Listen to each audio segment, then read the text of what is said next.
Welcome to another deep dive with us. This time, we're going to be talking about joy. Joy. Joy. Yeah. But like, not just any old happiness, right? This is like Yeah. deeper joy. All right. And we're going to be diving into this sermon Okay. by Pastor Jerry Eze. Oh. And it's called My Joy is Full Service.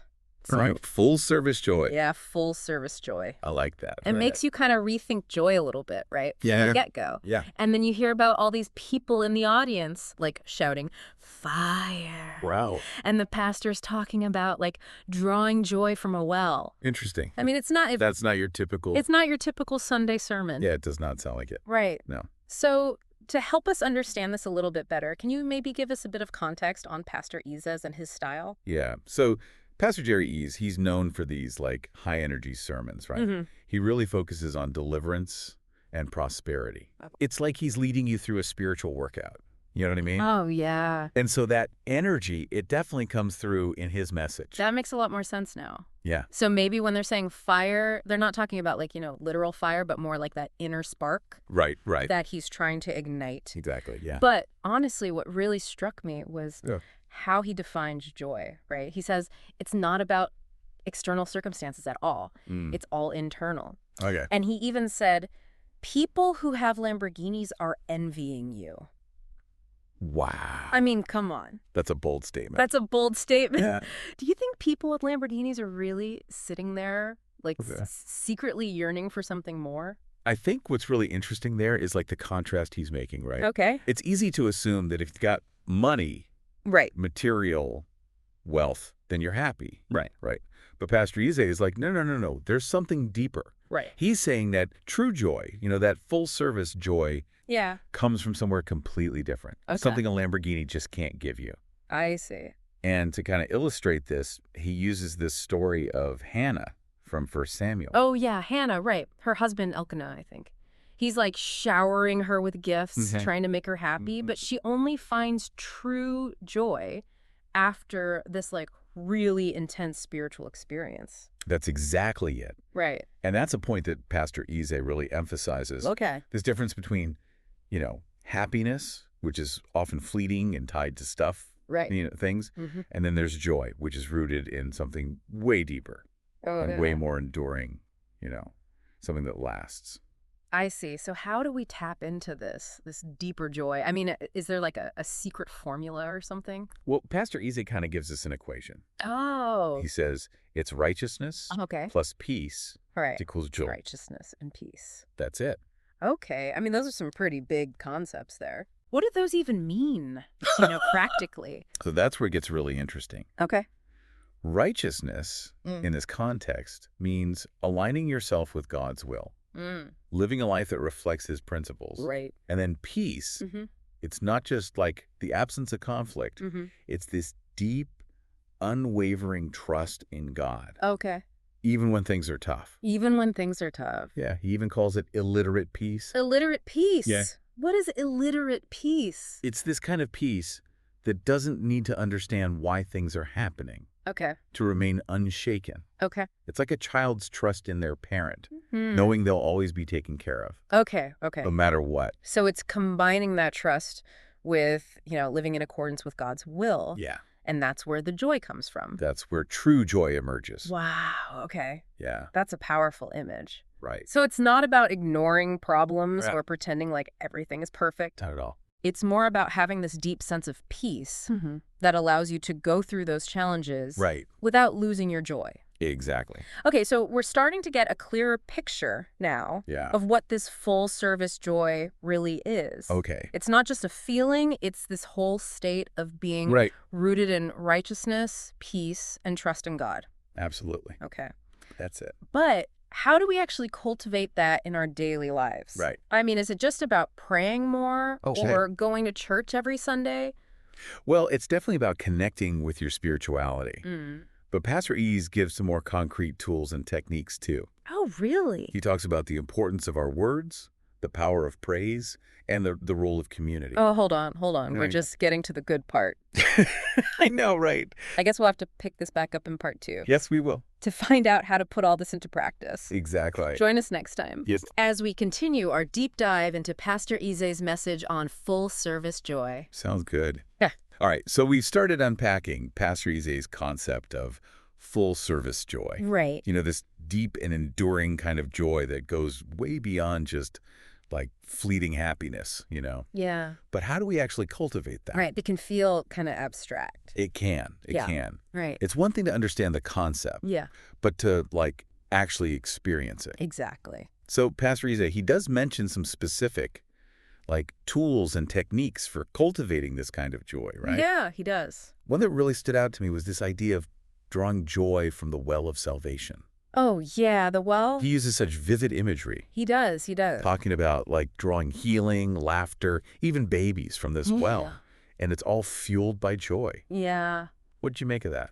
You know, at first I was kind of like, oh, okay, that's a nice metaphor. Okay. But the more I think about it, the more powerful it becomes. Yeah. Because it's not about just waiting for joy to show up. Mm-hmm. It's about actively seeking it out, drawing it into our lives. Yes. From the spiritual source. I love that. Right. Like we have this wellspring of joy within us. Okay. And we can tap into it Yeah. whenever we need to. It really reframes the whole concept of joy. It's Yeah. not just something we feel. It's Mhm. something we can actively engage with, Yeah. something we can draw upon, Yeah. you know, to fuel our lives. And it kind of ties back to that idea of joy as a weapon and a magnet. Yes. Right. It does. We're not just like sitting around hoping to feel joyful. Right. We're using joy to like fight back against negativity, That's right. attract blessings, Yeah. create positive change. Exactly. And that brings us to another point he makes. Mm-hmm. The enemy, the devil, Yeah. is actively trying to steal our joy. Ooh. He says, when the devil wants to create chaos in our lives, Okay. he attacks our joy first. What do you think about that? That's kind of scary when you think about it. Yeah. I mean, joy isn't just about feeling good. Right. It's a vital part of our spiritual armor. It is. It is. Like it protects us Yeah. from negativity and spiritual attacks. I got it. So when we lose our joy, we Yeah. become more vulnerable, Hmm. more susceptible to like negativity, fear, doubt. That's right. So how do we protect our joy? I Right. mean, is it about staying positive no matter what? Well, it's not about denying difficult emotions Okay. or pretending everything is perfect. Mm-hmm. It's about having that deep-rooted sense of peace and trust in God. Right. Righteousness plus peace equals joy. There you go. You got it. Even when things are tough, Yeah. we can hold on to that inner peace, Mm. knowing that God is with us, that Yeah. ultimately everything will work out. Yeah. But, you know, What? that doesn't always mean it's easy, does it? No, it doesn't. There are times when I really struggle to stay positive. Right. You know, I feel my joy slipping away. Of course, we're all human. Yeah. Life throws us curveballs. Yeah. But Pastor Eze, he gives us some practical advice for these moments. Okay. One thing he emphasizes is the power of our words. Oh, yeah. He says words can be doorways, Okay. either letting joy in or letting it out. That's so true. When I'm constantly complaining, Mm-hmm. focusing on the negative, Yeah. it just makes me feel worse. Right. But when I make an effort to, like, speak words of gratitude, Often. encouragement, hope, it shifts my whole perspective. It does. It does. It really does. And it's not just about the words we speak to others. Right. It's also the words we speak to ourselves. Oh, interesting. Are we like feeding our minds with negativity or nourishing ourselves with positive affirmations and truth? That's a good point. Yeah. We got to be mindful of that inner dialogue. Yeah, exactly. Are we being our own worst critics?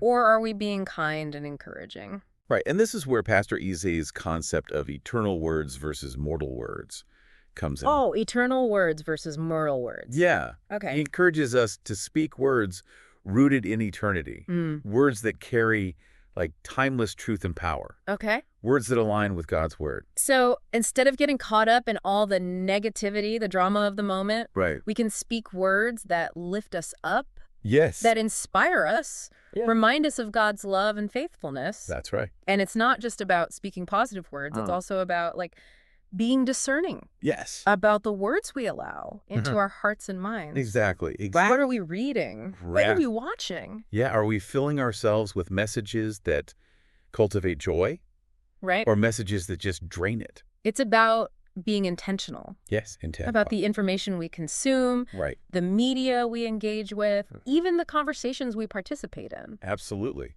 And it's recognizing that we have the power to choose what we focus on. Right. Do we dwell on the negative? Yeah. Or do we choose to see the good, to find those blessings, to look for the opportunities for growth? That's a powerful reminder. Yeah. It's not about ignoring problems, pretending everything is perfect. No, not at all. It's about choosing to focus on the positive. Yes. Look for the good. Yeah. Trust that even in the midst of challenges, God is working everything out for our good. You got it. And when we shift our perspective like that, we open ourselves up to experiencing more joy, even in difficult circumstances. Exactly. Because remember, joy isn't about what's happening around us. Right. It's about what's happening within us. So it's not about waiting for our circumstances to change before we experience joy. Yeah. It's about choosing to cultivate joy from within. That's it. Regardless of what's going on externally. You got it. And Pastor Eze offers another tool for cultivating that internal joy. Yeah. What's there? Prayer. Prayer, of course. He says that when we lose our joy, it actually hinders our ability to pray effectively. Interesting. How so? I never thought about it that way. Yeah. How does joy impact our prayers? Well, he reminds us that we make the best prayers when we're at peace. Okay. And remember, peace is a key ingredient in that joy formula. Yeah. So when we're anxious or distressed, our prayers, they become kind of frantic, scattered, almost like we're trying to bargain with God or force him to do things our way. But when we're grounded in joy, we approach prayer with a different attitude. It's like when we're joyful, we're more open, more receptive, more trusting to his plan. And our prayers become less about demanding things from God and more about aligning ourselves with his will, expressing gratitude, seeking his wisdom. So prayer isn't just about asking for things. It's about connecting with God, surrendering to his will, finding that peace and joy in his presence. Beautifully said. And that brings us to another powerful tool for cultivating joy. Okay. Praise. Okay. He talks about the power of praise, even when we don't feel like it, even in the midst of difficulties. Right. You know, it can shift our perspective and invite his presence. I've definitely experienced that. Yeah. There have been times when I've felt so down, so overwhelmed. But then I'll just, start singing a worship song or something. Yeah. Or just expressing gratitude to God. Right.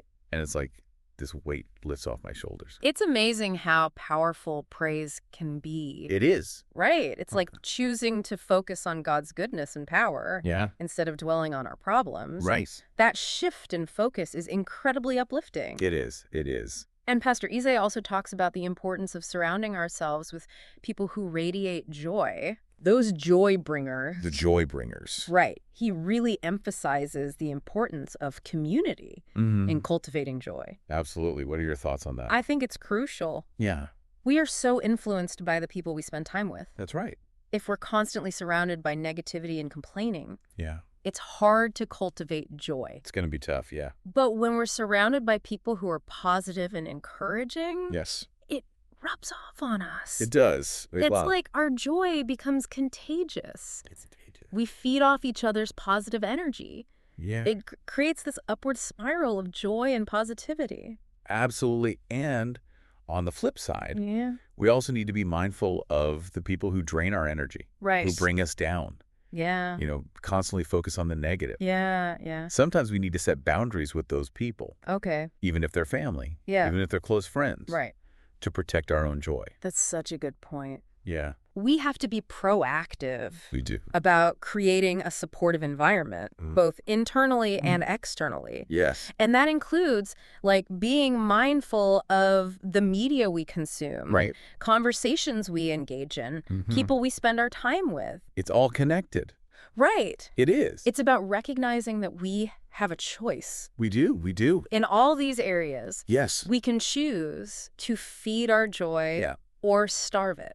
You got it. We can choose to surround ourselves with positivity or negativity. You got it. We can focus on the good or dwell on the bad. Mm-hmm. Ultimately, the choice is ours. It is. It is. Wow. This has been such an insightful conversation. It has. It has. We've covered so much ground. We have. From understanding the difference between joy and happiness to exploring practical tools for cultivating joy in our lives. Yeah, and I feel like we've just scratched the surface. It feels like we've only just scratched the surface. Yeah, so much more. Pastor Eze's message is so rich. It is. It is. There's so much to unpack. I know. That's the beauty of these deep dives. Right. We can keep exploring, keep digging deeper, uncovering new layers. Yeah. I'm excited for part 3. Me too. To continue this exploration. Yeah. Discover even more practical strategies for making joy a way of life. That's good. We've been exploring Pastor Eze's sermon, Full Service Joy. Yeah. And it's really made me think about how I approach joy. It's easy to think of it as something that just happens to you. Yeah. But he's really challenging us to be more proactive. It's like he's giving us permission to grab joy. Yeah. With both hands, not just wait for it to fall in our laps. Yeah. Yeah. And one of the ways he talks about doing that is through forgiveness. You're right. Yeah. Forgiveness was a big theme. It was. He kept saying that holding on to anger, resentment is like drinking poison and expecting the other person to die. It's such a powerful analogy. It is. And he's not saying it's easy. Right. Especially when you've been really hurt. Yeah. But he argues that it's essential for experiencing true joy. Okay. Think about it. When you're carrying around all that anger, bitterness, it weighs you down. Yeah. It clouds your judgment. Right. It blocks you from experiencing that fullness of joy. It's like those negative emotions create a wall between you and joy. A wall, yeah. But when you choose to forgive, you're tearing down that wall, allowing joy to flow back in. Exactly. But sometimes it's so hard to forgive. It is. Especially when the other person hasn't even apologized or acknowledged their wrongdoing. I know. How do you even begin to forgive in those situations? That's where faith comes in. Okay. Pastor Eze emphasizes that with God's help. It's possible to forgive even the most hurtful offenses. Wow. It's about recognizing that forgiveness is a gift we give to ourselves. It's a path to freedom and healing. You know, I've been thinking about Hannah. Yeah. She was dealing with so much pain, disappointment, yet she was able to find joy. She was. Do you think forgiveness played a role? Absolutely. Okay. Remember, she poured out her heart to God. Yeah. Surrendered her pain, her frustration, that act of surrender. Yeah. Letting go of the bitterness, the resentment. Right. That was crucial in her journey towards joy. So forgiveness isn't just about letting the other person off the hook. No. It's about liberating ourselves from the prison of our own negative emotions, choosing to focus on healing moving forward rather than dwelling in the past. And that brings us to another important tool. Oh, yeah? Taking care of our physical health. Our physical health. Yeah. Okay. Pastor Eze might talk about spiritual matters, but he doesn't neglect the body. Right. He reminds us that when our bodies are healthy, strong, it's easier to experience joy. That makes sense. Yeah. When you're feeling run down, it's hard to feel joyful about anything. It's like your body's dragging your spirit down. Yeah. And he encourages us to take care of our bodies as a way of honoring God. Talks about sleep, eating nutritious foods, moving our bodies. It's like we're tending to the garden of our souls. I love that analogy. Yeah. It's not about punishing ourselves with strict diets or crazy workouts. Yeah. It's about treating our bodies with respect, care, knowing that our physical, mental, and spiritual health are all connected. And there's science to back it up. Oh, really? Yes. Studies show that exercise, eating healthy, good sleep, they all contribute to better mood, less stress, increased well-being. So taking care of our physical health isn't just about looking good, living longer. Right. It's about creating a foundation for joy to thrive. Exactly. Giving ourselves the best chance to experience that full-service joy. And speaking of nurturing our inner gardens, Pastor Eze also talks about spending time in nature. Oh, nature. Yeah, he says God's creation is filled with beauty and wonder that can inspire awe and joy. What comes to mind when you think about spending time in nature? I immediately think of taking a walk in the park. Oh, yeah. Listening to the birds, feeling the sun. Yeah. There's something so calming and restorative There is. about being in nature. Yeah. It's like all the stress just melts away. It does. And you're left with this peace and wonder. And that sense of wonder is key to experiencing joy. It is. It is. Isn't it? Yeah. It's about opening ourselves up to the beauty and majesty around us. Yes. Appreciating the simple things. Yeah. Connecting with something larger than ourselves. It's like reconnecting with that childlike sense of awe Yeah. that we lose as adults. Yeah. Yeah. And it's a reminder that joy isn't something we have to chase. Right. It's all around us. It's there. Waiting to be discovered. Yeah. And in a world that's so fast-paced, Right. technology-driven, I think it's more important than ever Yeah. to make time for those moments of stillness. So unplugged. To unplug, breathe, be present, Yeah. appreciate the beauty. And Pastor Eze reminds us that creation itself Yeah. is a testament to God's love and goodness. It is. It is. It's like a love letter written across the sky, Oh, wow. whispering to us about joy and beauty I like that. that are always available if we open our hearts. It's a beautiful way to think about it. It is. It brings us back to that central message. Okay. Joy is a choice, It's a choice. not something that just happens. We cultivate it. We nurture it, We choose it. moment by moment, Moment by moment. day by day. It's about making joy a habit, Yes, a habit, a way of life, a way of life. a lens through which we see the world. Absolutely. And while there will be challenging days, when life throws us curveballs, we can always come back to these principles. To those core principles. Graciousness, Yes. peace, Trust in God, trust, forgiveness, gratitude, gratitude, connection, care for our bodies, appreciation for the beauty around us. It's all there. So as we wrap up this deep dive, Okay. I want to leave you with this question. All right. What choices will you make today to cultivate more joy in your life? Powerful question. What steps can you take, Yeah? no matter how small, to open yourself up, Okay. to experience more of that full-service joy? It's a great question to ponder. It is. And remember, even small steps Yeah, can make a big difference. absolutely. Choose to speak words of kindness. Okay. Reach out to a friend. Mm-hmm. Take a walk in nature. Yeah. Express gratitude for the simple things. Right. Each of these actions is like planting a seed of joy. I like that. And with time and nurture, Yeah. those seeds will grow into a beautiful garden A beautiful garden of joy. of joy within your heart. That's a beautiful image to end on. It is. Thank you for joining us on this deep dive It's been great. into the world of joy. It has. We hope you've gleaned some valuable insights. Yeah. Feel inspired to make joy a priority in your life. It's been a joy to explore this with you. It has. Until next time, keep seeking, keep learning, keep choosing joy. Keep choosing joy.